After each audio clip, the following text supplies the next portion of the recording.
Today I'm going to do a review of GAN and HUYA earnings that came out yesterday. I know some of you guys have already asked me to do a review on these, so here we go. I thought I'd keep it brief and not go as in detail as I normally do, make it a bit, try shorten it down, especially with being two companies, so hope that's alright. I thought I'd cover them both in one video and hopefully cover all the main points anyway.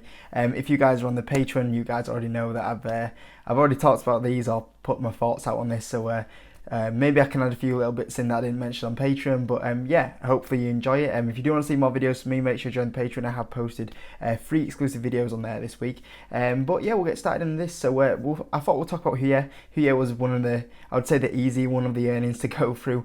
I think HUYA overall, I was okay with their earnings. They weren't horrible, but they weren't blowout, and I didn't really go into HUYA's earnings with big expectations. So HUYA itself was actually up on the day. The stock went up pretty much 7% off their earnings. I don't think this was anything to do with earnings related though. I don't think this was the market going, oh, they were really good earnings, let's put you up 7%.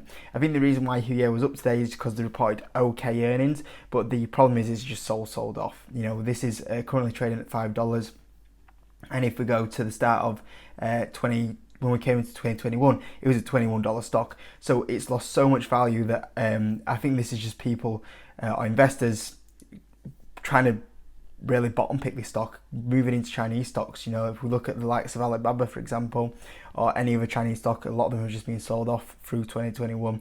And I think a few people are starting to come in and try bottom pick them with the likes of Alibaba, likes of HUYA at the moment. And just because Chinese stocks have been, a few investors are starting to enter them risk on stocks a little bit more, you know, Chinese stocks. I think it's just naturally getting just a little bit of a rise, like Alibaba did. I guess Alibaba came out with the share buyback news, which did help it a little bit, but that's probably why it's up more than HUYA. So yeah, I think overall this is just share price up because people are generally coming back into Chinese stocks, not a reflection of earnings. I think if it was a reflection of earnings, I think the share price would have been more than likely flat if it was a normal valuation. When we get onto the financials, so they reported a EPS beat by 0.07 or 0.07. Revenue missed slightly by 13 million, and over the year they were flat on their revenue growth. Now, if you don't know, the reason why HUYA is quite flat on the revenue growth at the moment is because we've had really good comps. You know, last year was unbelievable, as you've seen a lot of companies in this kind of sort of industry have. And as well as that, there's a lot of macro events with China at the moment that are currently going on, which is hurting them. And this also led to HUYA basically bring out no guidance. There was no guidance given. It says a lot about where management are. They're very unsure how long these hard comps are going to carry on for and how long a lot of these macro pressures kind of carry on. But they did pretty much come out and say, look, when we do kind of get past this stage, we're very confident we'll go back to being what we've done previously. You know, good amounts of profit growth, good amounts of revenue growth. So it is a bit of a tricky time for HUYA from this point of view, but you've also got to look at the progress that they made in 2021. Unfortunately, that led to no appreciation in the share price, but hey. Now, the user growth did generally increase. There's 3 key points that I always look for out in HUYA's earnings. So one of them being advertising and other revenues. It increased by 11%. Now, over the year, it's still up 90%. I was hoping for this to be a little bit better. So that was one thing that I was a little bit disappointed with HUYA. The other thing that I am always watching very closely is their international growth. So our overseas revenue grew by 110% year over year in the 4th quarter, which is amazing. So obviously, keep expanding that international market. That'll be really good. I think this year that international market made up about 4% of the revenues. So if we can carry on increasing that in 2022, that is definitely one segment to watch for this company. So yeah, keep ramping up that advertising growth and keep ramping up that overseas growth. Those are going to be more than likely the 2 drivers for HUYA in the next few years. So international, the advertising could be slightly better, but they did actually put a reason why. It said here that they to provide more colour on the content licensing contribution, because our content licensing revenues are related to the licensing of the esports tournaments, forecasting rights are recognised according to event schedule. So basically, because there wasn't too many scheduled events, which they were saying, that's why that was not as good as what the previous quarters have been. But yeah, so Advertising not as good. The overseas was still very good though.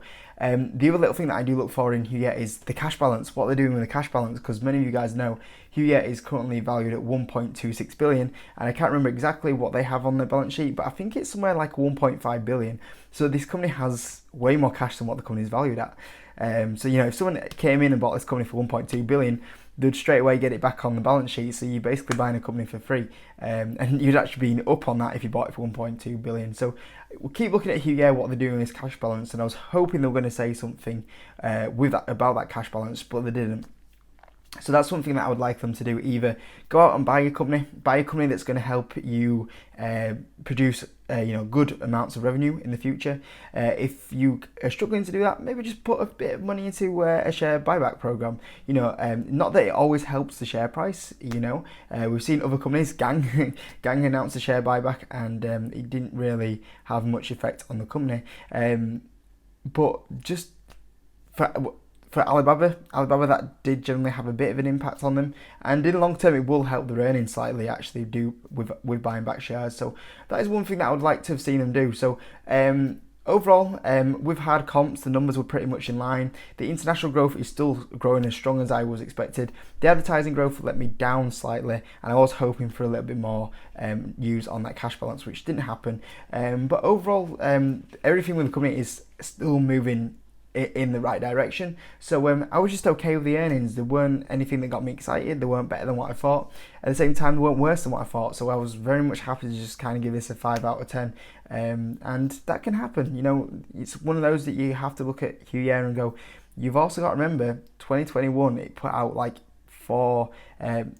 previously it put out some outstanding quarters, and in 2020 it put some amazing quarters in. So it's due to have an average quarter. The big thing is looking not just at the one quarter, but how that company's been producing over a bigger length of time. And overall, I'm still happy with the investment, even though the quarter was just average. But yeah, that's my thoughts on here. Now going on to GAN. GAN is the fun one. So currently, as we're recording this, GAN is down a huge amount. So it's down 18% after hours. Now we'll see what that opens up like. Maybe some people come buy the dip. Now for me, this is a massive overreaction in the share price. However, saying that, if any of you guys have been following GAN for quite a long period of time, you'll know that pretty much every single earnings report that I can remember, the stock has dropped at least 10%. I think I can only remember one earnings report where GAN has actually gone up. So for GAN to be dropping off an earnings report is absolutely normal. So that says a lot. Now this drop happened so quick. Like before that I could even find the actual earnings release, the press release on the website, it was already down, which I was like, that's like really suspicious. But hey, we won't talk about that too much. Now we're going to talk about this market cap in a minute, down at 230 million. But on a side note, I was also really disappointed to see Seeking Alpha actually post the wrong financials. So they actually posted that they actually revenue decreased something like 5%, and actually the revenue for this quarter is up something around about 250%. We're gonna have a look in a second, which is unbelievable. Like that's what you got to look at. 250% year-over-year increase is just absolutely phenomenal. So that was obviously another little frustrating thing to see, that we're having major websites like Seeking Alpha actually end up posting the wrong numbers, which is frustrating. But overall, yeah, straight away I'm going to say this share price for me was a massive overreaction. So when it came to the numbers for the quarter weren't too bad. They were slightly behind what I was expecting, but only just a slight little bit behind what I was expecting. So I wasn't too fussed that they missed by a little bit. A lot of it was down to, they were saying the hold on it, which we've heard a lot of other companies in this sort of industry say exactly the same thing, which is fine. So yeah, it was slightly below what I was expecting, but not a huge amount, and they kind of, why it was a miss kind of made sense really. So from a quarter's point of view, the numbers were pretty much in line with what I was expected, which is obviously positive. But when you look at the long-term picture of this company's had a fantastic 2021. The revenue was up 257%. This, what GAN came into the year of 2021 is this is the year where we go for it. And did they go for it? 100%. So from a financial point of view, the company's performed absolutely amazing amounts of growth. Now going into 2022, they've already given us guidance. So going into 2022 is from a year of 2021 of growth, which they have absolutely delivered. We're moving into 2022 where it's going to be a year of improving profitability now. Now, the actual guidance they gave. So they introduced a guidance of 155 million to 165 million, which wasn't too bad. I was hoping for 160 to 170 million, so it's just slightly below what I was expecting. Not too much of a big deal, because at the end of the day, even if the metrics just slightly, if the numbers they're putting in are just slightly below mine, as long as that business is moving in that direction, that's the important bit. Even if it's just slightly below my projected growth, then it's still going to be an absolutely amazing company. So I'm absolutely fine that it was just slightly below what I was expecting. And the thing as well is, at the start of the year, what a lot of companies do is they, sandbag guidance, then they raise it up as the year goes on. So, for example, you would have seen that going into 2021, GAN guided for around about 100 million. I think that overall they've delivered 125 million this year. So they absolutely beat the guidance from last year, and maybe this year they do exactly the same. Now, even if they do this lower guidance, which I'm still happy if they come in this range, that's going to imply a growth of 24 to 32% from 2021 levels. Now, that's really good growth. This isn't just like double digit growth. This is 20%, 30% revenue growth. And you've also got to remember that only a few months ago, analysts were projecting, it wasn't until about August, it was when the investor day happened that they started to realise, okay, we've got our numbers wrong. Analysts until a few months ago was projecting GAN to only grow at 20% revenue growth. So the fact that it's actually they're now still way ahead of what analysts were projecting is amazing. And once again, let's make a clear point of this, it's had no reflection in the share price. They are way ahead of what analysts were expecting. In 2021, they're beating what they did in 2021, and in 2022, the guidance is still way higher than what analysts were expecting, and still has no reflection in the share price. So yeah, 24% to 32% growth is is still fantastic. If they can get to that 30% range, that's where I want them to be. That's what I have in my numbers down as. So yeah, I'm happy with the guidance range that they have given. Now, the interesting thing is the adjusted EBITDA. So they're in just adjusted EBITDA guidance of 50 million to 20 million. So that's a margin of 9 to 13% compared to negative 1% in 2021. And 2022 will be the year where the GAN now starts to push to profitability, which will be absolutely amazing. This is what we want them to do, is start pushing towards that path to profitability. So if we have a company here that is growing 24% to 32% and starts hitting profitability numbers in 2022, this will be once again another fantastic company where the fundamentals of the company just keep improving, which is great. Now, there was a mention about capital. Potentially they will take on a little bit of debt to try and support some different parts of the businesses and potentially use that for some share buybacks. So if they do get a good interest rate on that, I'm absolutely fine with that. But they probably won't need this much anyway going forward, because obviously if they start generating cash, then they should be okay. And this is also some assumptions here that they made to do that guidance that they suggested. Now, there was also quite a few other mini details in the conference call, so do go listen to that if you want a bit more details. There was mentions about a partnership with Entain, which I've not personally heard before. I don't know if I totally missed the press release or there wasn't anything about it. There was also loads of little other bits of information in there, so if you do want a bit more detail, do go listen to the conference call. But overall, I was walking away from the GAN earnings call and the press release going, that was a really good quarter. And going back to the point of view that GAN took an 18% drop of it, I was like, that's just stupid. It's absolutely stupid. No, we're already really sold off, and now you have a company that is or has just delivered expectations way ahead of 2021 expected numbers going into 2022.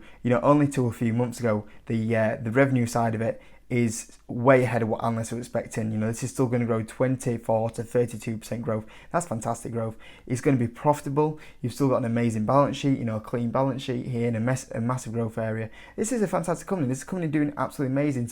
To be looking at a company with that growth, profitability, and a good balance sheet is amazing, and it's just so sold off. This is also when you compare this to, okay, is this stock dropping because it's a stupid valuation? Was it a so high valuation?